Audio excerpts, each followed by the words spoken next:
Times today Telugu TV news కి స్వాగతం. Bulletin లో హెడ్లైన్స్ చూద్దాం. వైఎస్ఆర్సీపీ పార్లమెంటరీ నాయకుడు విజయసాయిరెడ్డి, వైవి సుబ్బారెడ్డి, పివి మిథున్ రెడ్డి మరియు ఇతర ఎంపీలు press meet.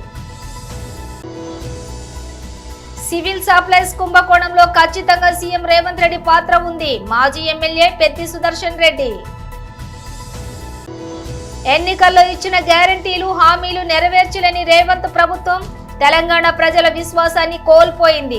Shri Eleti Maheshwar Reddy. అమెరికాపై Bharat victory, super 8 లో అడుగుపెట్టిన టీమిండియా. డీటెయిల్స్ చూస్తే ఏపీలో గత కొన్ని రోజులుగా జరుగుతున్న పరిణామాలపై వైసీపీ రాజ్యసభ సభ్యులు విజయసాయిరెడ్డి స్పందించారు. టీడీపీ పాలన దారుణంగా ఉందని, తమకు వ్యతిరేకంగా ఉన్న వారిని వెరికి మరీ దాడులు చేస్తున్నారని ఆరోపించారు. అమానవీయమైన ఈ సంఘటనలను వీడియో తీసి సోషల్ మీడియాలో పోస్ట్ చేస్తున్నారని వివరించారు. యూనివర్సిటీ వీసీలపైన దండెత్తుతున్నారని, బీసీ సామాజిక వర్గాలకు చెందిన వీసీలను తరిమి కొడుతున్నారని ఆరోపించారు. బంగారు ఆంధ్రప్రదేశ్ రాష్ట్రాన్ని ఈ టీడీపీ ఏ విధంగా తగలబెడుతోందో అందరూ గమనించాలని అన్నారు. ఇవాళ రాష్ట్రంలో ఉన్న దుస్థితిని తలుచుకుంటే కన్నీళ్లు వస్తున్నాయని తెలిపారు. మంగళగిరిలో లోకేష్ మనుషులు మా సోషల్ మీడియా కార్యకర్త రాజ్ కుమార్ పట్ల ఎంత అమానుషంగా ప్రవర్తించారో వీడియోలో చూశాం. ఇలాంటి ఘటనలు రాష్ట్రానికే కాదు, దేశానికే అవమానం. ఏపీలో ఇలాంటి ఘటనలు జరుగుతూ ఉంటే కేంద్ర ప్రభుత్వం కూడా తల వంచుకోవాలి. టీడీపీ పాల్పడుతున్నటువంటి ఈ చర్యల్లో కూటమిలో ఉన్న జనసేన, బీజేపీ కూడా భాగస్వాములే. ఈ కూటమి ప్రభుత్వం ప్రజల ప్రాణాలను ఏ రకంగా కాపాడుతుంది, ప్రజాస్వామ్యాన్ని ఏ విధంగా నిలబెడుతుంది? సాక్షి, ఎన్టీవీ, టీవీ9 వంటి మీడియా సంస్థలను కూడా అణచివేస్తున్నారు. ఎంఎస్ఓల ద్వారా ఆయా ఛానళ్ల ప్రసారం కూడా అడ్డుకుంటున్నారు. తెలుగుదేశం పార్టీ గుండాలందరూ కూడా ఈరోజు చేస్తున్నటువంటి అకృత్యాలని మేమందరం కూడా, పార్లమెంటు సభ్యులందరం కూడా ఈ యొక్క కాన్స్టిట్యూషనల్ అథారిటీస్ దృష్టికి, ప్రైమ్ మినిస్టర్ గారి దృష్టికి తీసుకురావడం జరిగింది. ఆంధ్ర రాష్ట్రంలో ప్రజాస్వామ్యం అన్నటువంటిది ప్రమాదంలో పడింది అన్నటువంటి విషయం ఈరోజు ప్రజలందరూ కూడా గుర్తిస్తూ ఉన్నారు. వారం రోజులుగా తెలుగుదేశం పార్టీ చేస్తున్నటువంటి దాడులు, అత్యంత భయానకమైనటువంటి పరిస్థితులు ఆంధ్ర రాష్ట్రంలో నెలకొన్నటువంటి సంగతి ప్రతి ఒక్కరికి కూడా తెలుసు. కానీ దానికి పూర్తి భిన్నంగా వైఎస్ఆర్ కాంగ్రెస్ పార్టీ పైన, కార్యకర్తలపైన, నాయకులపైన చేస్తున్నటువంటి దాడుల్ని, దాన్ని తిరిగి మేమేదో వాళ్లపైన దాడులు చేస్తున్నామన్నటువంటి విధంగా చిత్రీకరిస్తున్నటువంటి ఘనత ఒక్క చంద్రబాబు నాయుడికే దక్కుతుంది. ఈ రకంగా వక్రీకరించేటటువంటి బుద్ధి ఒక్క చంద్రబాబు నాయుడికి, ఆయన పార్టీ నాయకులకు మాత్రమే ఉందన్నటువంటి విషయం అందరూ కూడా గమనిస్తూ ఉన్నారు. ఈరోజు చంద్రబాబు నాయుడు గారి పరిపాలన ఒక ఆటవిక పరిపాలన అన్నటువంటి విషయంగా మనం అభివర్ణించవచ్చు. మీకు వీడియో రూపంలో కూడా తెలుగుదేశం పార్టీ నాయకులు, కార్యకర్తలు, మా కార్యకర్తల పైన చేస్తున్నటువంటి, నాయకులపైన చేస్తున్నటువంటి దాడుల్ని మీకు చూపించడం జరుగుతుంది. చట్టం లేదు, స్వేచ్ఛ లేదు, న్యాయం లేదు, అన్యాయమే రాజ్యమేలుతుంది.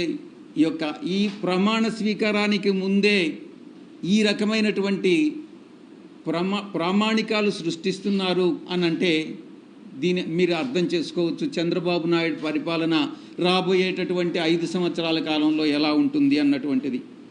కనీసం ఫిర్యాదు చేస్తామన్నా కూడా, దాడి చేయించుకొని, దాడి జరిగిన తరువాత గాయాలకి గురై తరువాత కూడా ఫిర్యాదు చేస్తామనంటే అధికారులు భయపడుతున్నటువంటి పరిస్థితి ఫిర్యాదు తీసుకునేదానికి. ఇది చంద్రబాబు నాయుడు పరిపాలన. ఈరోజు రాష్ట్రాన్ని అత్యంత భయానకమైనటువంటి వాతావరణంలో ఈరోజు చంద్రబాబు నాయుడు ప్రమాణ స్వీకారానికి ముందే నెట్టడం జరిగింది. ఇక ఆంధ్ర రాష్ట్రం ఏర్పడిన తరువాత రాష్ట్రం మొట్టమొదటిగా మద్రాసు రాష్ట్రం నుంచి విడిపోయి ఆంధ్ర రాష్ట్రం ఏర్పడిన తరువాత ఎన్నో ఎన్నికలు జరిగాయి, ఎన్నో ప్రభుత్వాలు వచ్చాయి, ఎన్నో ప్రభుత్వాలు వెళ్ళాయి. కానీ ఈ విధంగా ఎన్నడూ లేని విధంగా ఎన్నికల తర్వాత హింస చెలరేగడం అన్నటువంటిది ఈ యొక్క చంద్రబాబు నాయుడే నాంది పలికాడు అన్నటువంటి విషయాన్ని నేను మీకు తెలియజేస్తా ఉన్నా. ఎన్నికల కోడ్ వచ్చిన తర్వాత వైఎస్ఆర్ కాంగ్రెస్ పార్టీయే లక్ష్యంగా, పార్టీ శ్రేణులే లక్ష్యంగా కొనసాగినటువంటి దాడులు ఎన్నికల ఫలితాల తర్వాత కూడా కొనసాగాయన్నటువంటి విషయం మీ అందరికీ కూడా తెలుసు.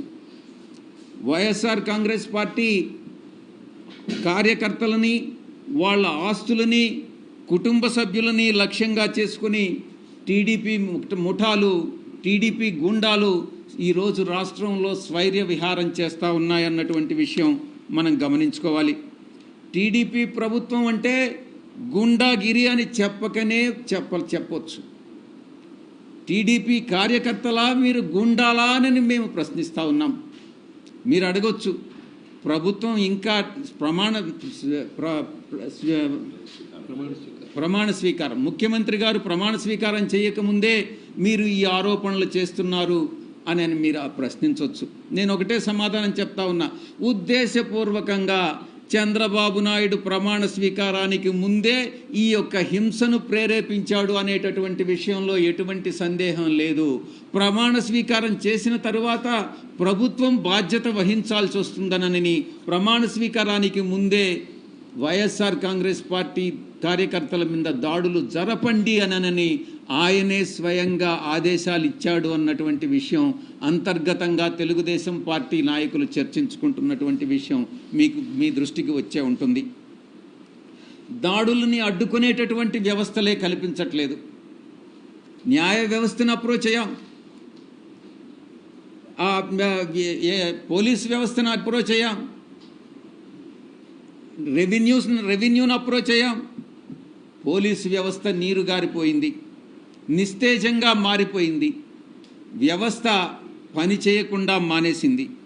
బాధితులు పడుతున్నటువంటి ఎవరైతే హింసకు గురయ్యారో, ఎవరైతే హింసకు లోనయ్యారో ఆ బాధితుల ఆక్రందనలు అన్నటువంటిది ఒక్కసారి చంద్రబాబు నాయుడు గాని ఆలకిస్తే, అదే ఆక్రందన తన కుటుంబ సభ్యులు చేస్తే ఎంత మనసు నొప్పిస్తుందో ఒక్కసారి చంద్రబాబు నాయుడు అర్థం చేసుకోవాలి అని నేను తెలియజేస్తా ఉన్నా.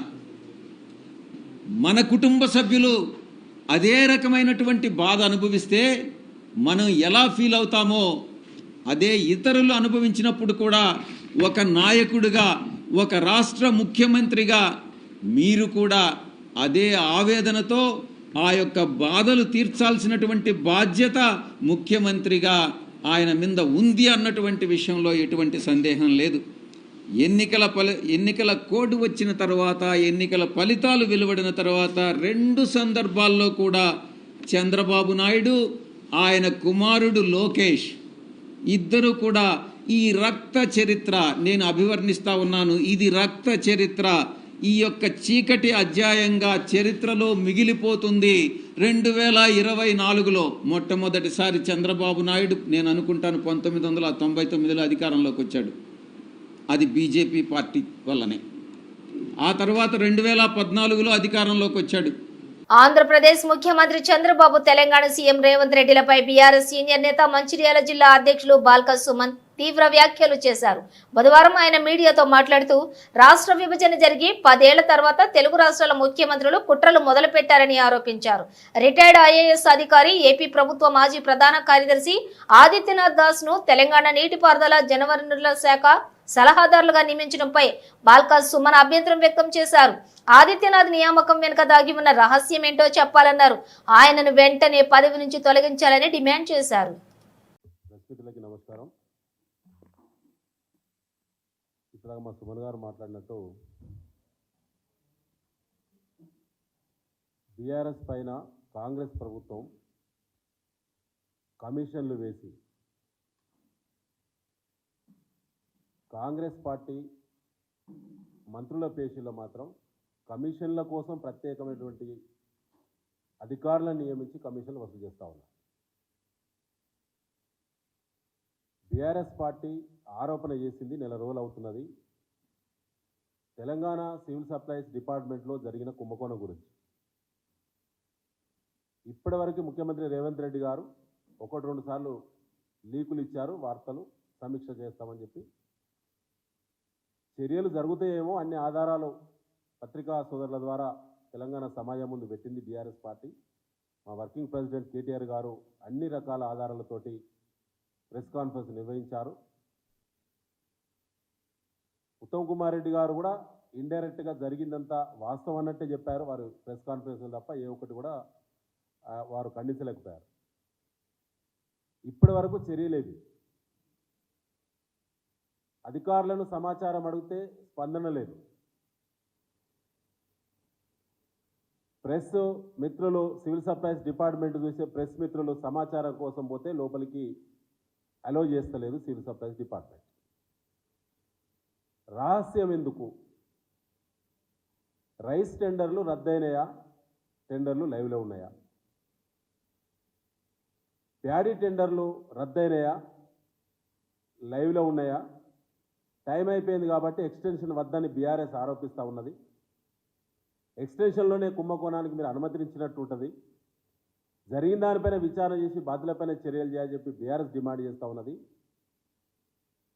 కానీ ఎక్స్టెన్షన్ ఇచ్చినట్టు 2 నెలల పాటు ఇచ్చినట్టు వార్తలు వస్తున్నాయి. నిజమా కాదా? ఇప్పటి వరకు దాదాపు 10,000 కోట్ల రూపాయల ట్రాన్సాక్షన్ జరిగేటువంటి ఈ టెండర్లకు సంబంధించిన ఆరోపణలు ఇంత తీవ్రంగా వచ్చినప్పుడు సంబంధిత శాఖ మంత్రి ఉత్తమ్ కుమార్ రెడ్డి గారు ఇప్పటివరకు స్పష్టమైన ప్రకటన చేయలేదు. ముఖ్యమంత్రి రేవంత్ రెడ్డి గారు ఇప్పటివరకు ఆ శాఖ మీద సమీక్ష చేయలేదు. సంబంధిత అధికారి కమిషనర్ గారు కూడా అధికారిక ప్రకటన చేయకుండా ఎవరికి అందుబాటులో ఉండటం లేదు. ఆంతర్యం ఏంటని చెప్పి వాళ్ళ బీఆర్ఎస్ మళ్ళీ అడుగుతున్నది. ఇవాళ టెండర్లు దక్కించుకున్న బిడ్డర్స్ ఎవరైతున్నారో వాళ్ళు అదనపు డబ్బులు వసూలు అనేది వాళ్ళు ఆధారాలతో కూడిన వసూలు చేస్తున్నారని చెప్పి ఆనాడు ఆధారాలు బయట పెట్టినాం. ఇవాళ మళ్ళీ మీ ద్వారా మళ్ళీ మేము డిమాండ్ చేస్తూ ఉన్నాం. రైస్ మిల్లర్ల దగ్గర ఉన్నటువంటి ప్యాడీ ఏదైతే ఉన్నదో, మహాప్రభు మా దగ్గర ప్యాడీ వర్షాకాలం నెత్తి మీదకి వచ్చింది, వర్షాలు పడుతున్నాయి, ప్యాడీ డ్యామేజ్ అవుతున్నది, ఆ ప్యాడీని లిఫ్ట్ చేయండి అని అన్ని జిల్లాల కలెక్టర్లకు రైస్ మిల్లర్ల అసోసియేషన్ వారు ఇవాళ రిప్రజెంటేషన్ ఇచ్చుకున్నారు. 4వ తేదీ, 5వ తేదీ, 6వ తేదీ, 7వ తేదీల్లో ఈ రాష్ట్రంలో అన్ని జిల్లాల రైస్ మిల్లర్ అసోసియేషన్ వాళ్ళు సంబంధిత జిల్లా కలెక్టర్లకి రిప్రజెంటేషన్ ఇచ్చారు. మా దగ్గర ప్యాడీని తొందరగా లిఫ్ట్ చేయండి. ఏ కాంట్రాక్టర్లు అయితే టెండర్లు దక్కించుకున్నారో వాళ్ళు డబ్బులు మాత్రమే అడుగుతున్నారు, మా దగ్గర ప్యాడీ ఇస్తామంటే తీసుకోవడం లేదు అని మిల్లర్లే సివిల్ సప్లైస్ కమిషనర్కి, జిల్లా కలెక్టర్లకు వ్రాతపూర్వకంగా వారు ఫిర్యాదు చేయడం అంటే ఏ స్థాయిలో కుంభకోణం ఉన్నదో, ఇది ఎంత బలంగా ఉన్నదో, దీని పునాదులు ఎంత బలంగా వేయడం జరిగిందో కాంగ్రెస్ పార్టీ ఒకసారి ఆలోచించాలని చెప్పి తెలంగాణ రైతాంగానికి, తెలంగాణ ప్రజలకు బీఆర్ఎస్ కోరుతా ఉన్నది. కాబట్టి అంటే రైస్ మిల్లర్లే మా దగ్గర ప్యాడీని ఎత్తడానికి మేము సిద్ధంగా ఉన్నాం, కానీ టెండర్లు దక్కించుకున్న కాంగ్రెస్ ఆశీర్వాదంతో టెండర్లు దక్కించుకున్నటువంటి కాంట్రాక్టర్లు మాత్రం మాకు అదనపు డబ్బులు ఇవ్వాల్సిందే అని వేధింపులకు గురి చేస్తున్నారు రైస్ మిల్లర్లు అని చెప్పి రైస్ మిల్లర్ల అసోసియేషన్లు ఇవాళ వ్రాతపూర్వకంగా ఫిర్యాదు చేసినా సంబంధిత మంత్రి ముఖం ఎక్కడ పెట్టుకున్నాడు? కమిషనర్ గారు ఎందుకు స్పందించడం లేదు? వీళ్ళపైన చర్యలు ఎందుకు తీసుకోవటం లేదు?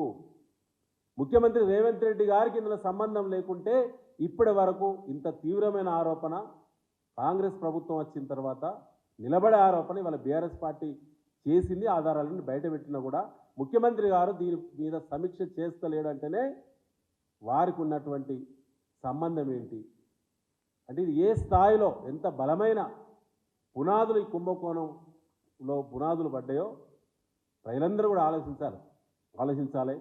రెండోది ఏంటంటే వీటిపైన మొన్నటి వరకు ఎన్నికల కోడ్, ఆ తర్వాత గ్రాడ్యుయేట్ ఎన్నికల కోడ్ మొన్నటి వరకు ఉన్నది.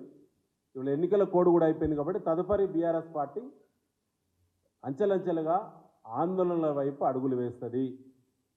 సివిల్ సప్లైస్ భవన్ ముట్టడి కొద్ది రోజుల్లోనే ముట్టడి తప్పకుండా ఉంటుంది. బీఆర్ఎస్ వర్కింగ్ ప్రెసిడెంట్ కేటీఆర్ గారు ఆ కార్యాచరణను కూడా త్వరలోనే అనౌన్స్ చేస్తారని చెప్పి కూడా ఈ సందర్భంగా మీ ద్వారా నిన్న చంద్రబాబు నాయుడు గారు ఆంధ్రప్రదేశ్ అక్కడ ఎన్డీఏ శాసన సభాపక్ష నేతగా ఆయనను ఎన్నుకున్నటువంటి సందర్భంలో జరిగినటువంటి సమావేశంలో చంద్రబాబు నాయుడు గారు మాట్లాడినటువంటి మాటలు మీరందరూ కూడా చూసే ఉంటారు. ఆయన ఏమంటారంటే, ఆనాడు 2014లో అప్పుడు ఆంధ్రప్రదేశ్ ముఖ్యమంత్రిగా ఆయన ప్రమాణ స్వీకారం చేయాలంటే ఆనాడు ప్రధానమంత్రి అయినటువంటి నరేంద్ర మోడీ గారు 7 మండలాలు, తెలంగాణ రాష్ట్రంలోని ఉమ్మడి ఖమ్మం జిల్లాలోని 7 మండలాలు ఆంధ్రప్రదేశ్కు బదలాయిస్తే తప్ప ప్రమాణం చేయనని చెప్పి ఆయన ఆనాడు ప్రధానమంత్రి మీద ఒత్తిడి తీసుకొచ్చి, ఆనాడు ఎన్డీఏలో భాగస్వామ్య పార్టీ ఉన్నటువంటి తెలుగుదేశము, భారతీయ జనతా పార్టీ 2 పార్టీలు కూడా కలిసి ఆనాడు ఉమ్మడి ఖమ్మం జిల్లాలోని 7 మండలాల్ని తీసుకొని పోయినామని చెప్పి ఆ విషయాన్ని నిన్ననే చాలా సగర్వంగా చంద్రబాబు నాయుడు గారు ప్రకటించారు. ఆయన మాట్లాడినటువంటి వీడియోని నేను ఒకసారి ప్లే చేస్తాను మీకోసం.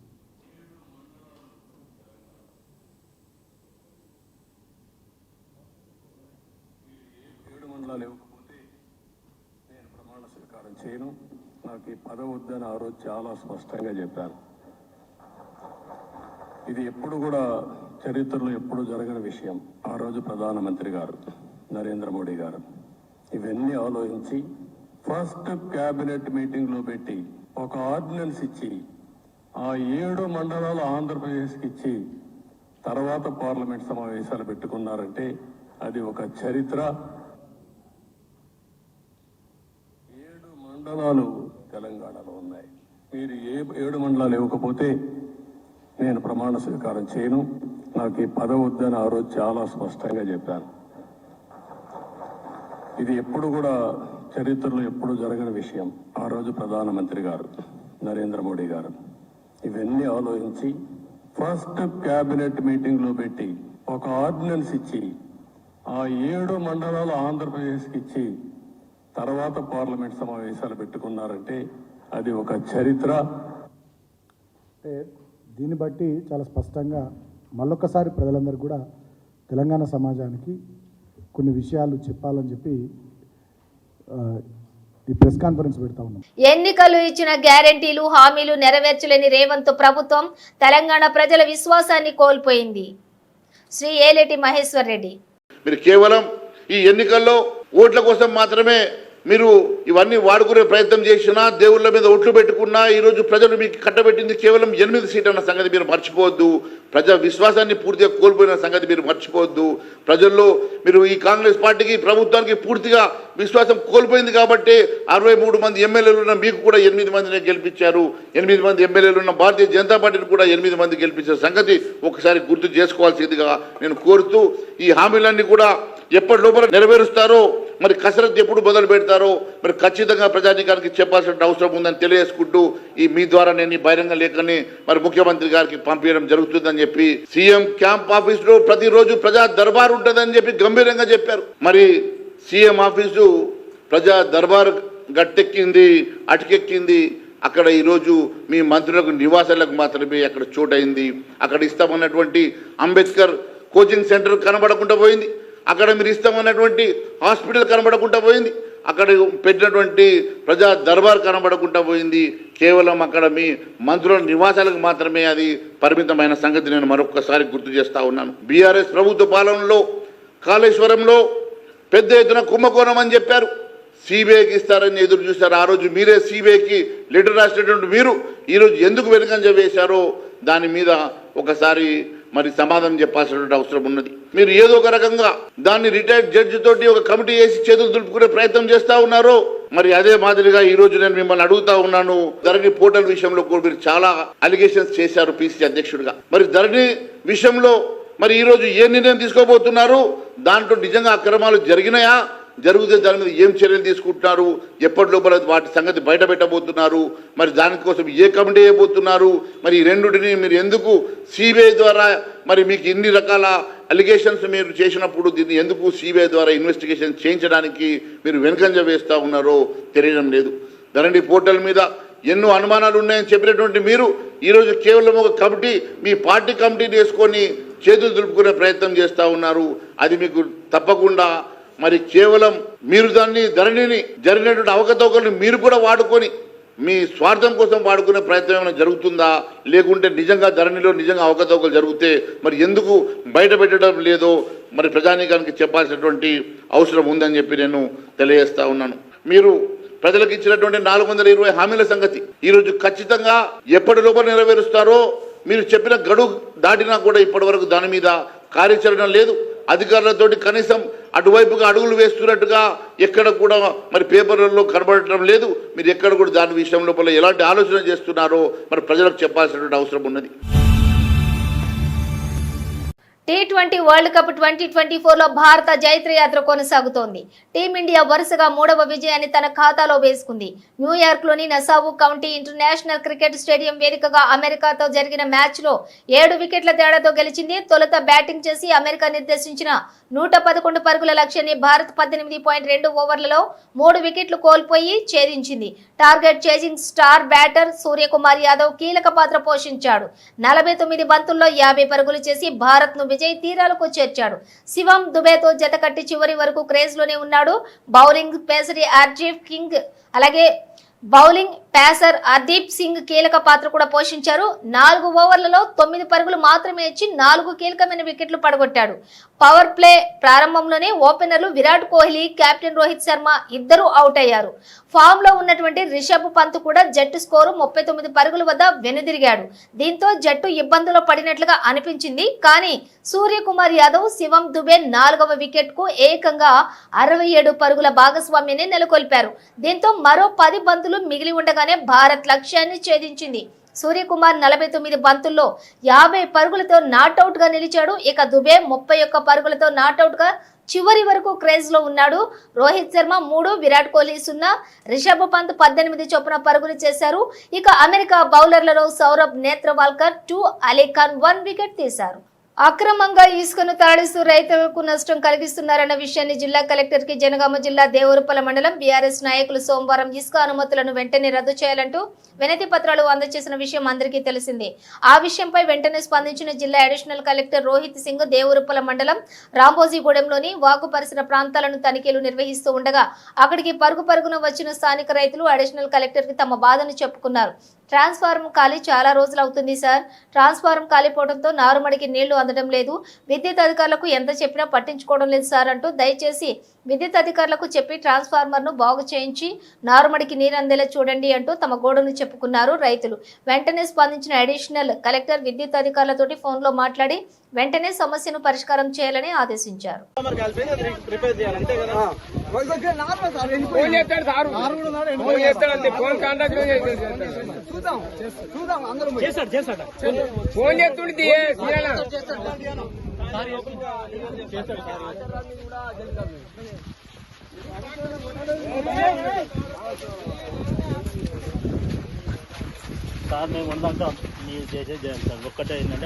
యాదాద్రి భువనగిరి జిల్లా రామన్నపేట మండలం భోగారం గ్రామంలో నాభి శిలా బుడ్రాయి శ్రీ రేణుకా ఎల్లమ్మ కళ్యాణం సీతారామచంద్ర స్వామి అభిషేకం గ్రామంలోని ప్రథమ వార్షికోత్సవంగా అంగరంగ వైభవంగా ఎంపీటీసీ గోగు పద్మ సత్తయ్య యాదవ్ సారథ్యంలో అంతటి పద్మ రమేష్ గౌడ్ సౌజన్యంతో గ్రామంలో ఉత్సవాలు నిర్వహించడం జరుగుతూ ఉంది.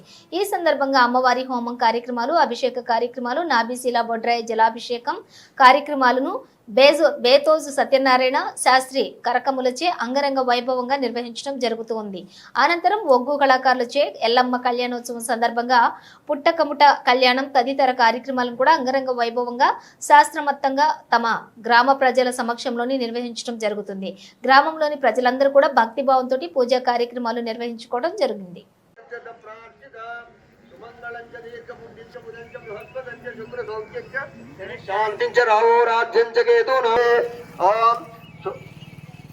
ఆప్యాయస్వ సమేత దేవిశ్వత సోమవృష్టియం భవ వాజస్వ సంగవే ఇది సూర్యగ్రహాయ నమ స్వాహా. ఓం అగ్నిర్మూర్ధా దివాక దుత్పతి పృథివ్యామయామాపాగురేతా గుండం ప్రత్యంచ హిరణ్యేన సవితారదేవి భువనానంద సూర్యగ్రహాయ దేవాయ నమః. వశమానే వశమానే గురు గురు స్వాహా.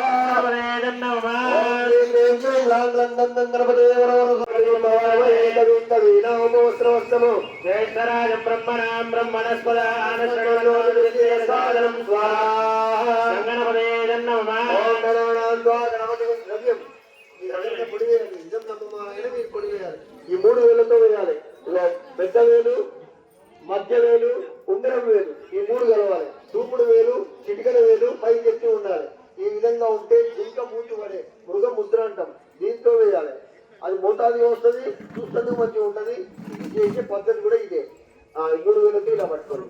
ఓం గణానాన్త్వా గణపతిం భవామహే కవిం కవీనాముపవస్రవస్తమం జ్యేష్ఠరాజం బ్రహ్మణాం బ్రహ్మణస్పదాన్ ఆనశ్వన్నోర్విశేషానం స్వాహా. గణపతే నమః. ఓం గణానాన్త్వా గణపతిం భవామహే కవిం కవీనాముపవస్రవస్తమం జ్యేష్ఠరాజం బ్రహ్మణాం బ్రహ్మణస్పదాన్ ఆనశ్వన్నోర్విశేషానం స్వాహా. గణపతే నమః. ఓం జగత్ పరమాత్మ స్వరూపాయ నమః స్వాహా.